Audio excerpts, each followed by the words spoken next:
Assalamualaikum warahmatullahi wabarakatuh. Saya Octavia Nurhalida dari kelas Hukum Internasional B.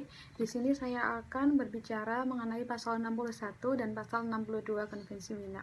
Pasal 61 ayat 1 berbunyi, suatu pihak dapat memohon ketidakmungkinan dalam melakukan perjanjian sebagai dasar untuk mengakhiri atau menarik diri dari perjanjian jika hasil ketidakmungkinan itu berasal dari hilangnya kepermanenan atau merusak sebuah objek yang sangat diperlukan untuk pelaksanaan perjanjian jika ketidakmungkinan itu adalah sementara. Hal tersebut boleh dilibatkan hanya sebagai dasar untuk menangguhkan pelaksanaan perjanjian. Pasal 61 ayat 2 berbunyi, ketidakmungkinan dalam pelaksanaan perjanjian dapat tidak diajukan oleh suatu pihak sebagai dasar untuk mengakhiri, menarik diri, atau dari penangguhan pelaksanaan suatu perjanjian. Jika ketidakmungkinan tersebut adalah hasil dari sebuah pelanggaran oleh pihak yang lain dari sebuah kewajiban di bawah perjanjian itu atau kewajiban internasional lainnya yang terutang pada perjanjian ini. Pasal 61 Konvensi Wina menjelaskan bahwa salah satu pihak dapat menangguhkan perjanjian untuk sementara dan atau memberhentikan keberlakuannya atas dasar isi perjanjian tidak dapat dilaksanakan. Ada dua macam ketidakmungkinan untuk melaksanakan perjanjian. Yang pertama yaitu karena sudah bersifat permanen dan atau kedua karena kerusakan dari objek perjanjian itu tidak dapat dipisahkan dari pelaksanaannya. Pasal 62 ayat 1 berbunyi, suatu perubahan mendasar dalam keadaan-keadaan yang telah terjadi sehubungan dengan adanya hal tersebut pada akhir suatu perjanjian dan tidak diramalkan oleh para pihak, tidak dianggap sebagai alasan untuk mengakhiri atau menarik diri dari perjanjian tersebut kecuali A. Adanya keadaan tersebut merupakan dasar yang penting dari persetujuan para pihak untuk terikat dengan perjanjian internasional.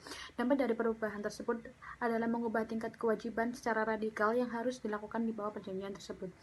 Pasal 62 ayat 2 berbunyi, sebuah perubahan mendasar dalam keadaan-keadaan dapat tidak dimohonkan sebagai dasar untuk mengakhiri atau menarik diri dari perjanjian.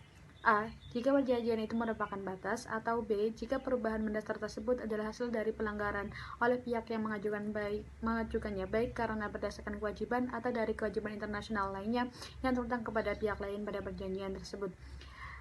Pasal 62 ayat 3 berbunyi, jika berdasarkan paragraf sebelumnya suatu pihak dapat meminta perubahan keadaan secara mendasar sebagai dasar untuk mengakhiri atau menarik diri dari suatu perjanjian, pihak tersebut juga dapat meminta perubahan tersebut sebagai dasar. Penjelasan dari pasal 62. Alasan yang dibuat dalam pasal 62 Konvensi Wina dikenal dengan asas rebus sic stantibus. Penggunaan alasan ini untuk mengakhiri eksistensi suatu perjanjian internasional dipandang negatif oleh konvensi karena dianggap sebagai tameng negara untuk mangkir dari kewajiban dan atau tanggung jawabnya terhadap perjanjian.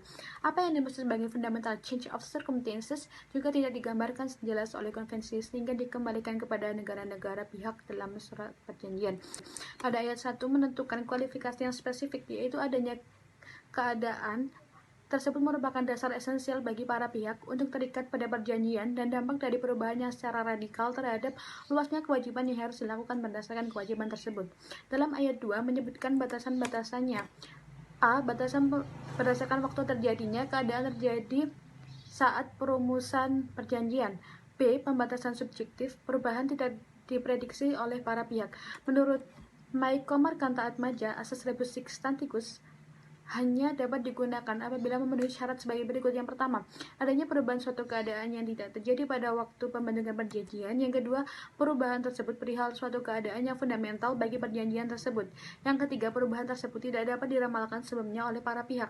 Yang keempat, akibat perubahan tersebut haruslah radikal sehingga mengubah luas lingkup kewajiban yang harus dilaksanakan menurut perjanjian itu.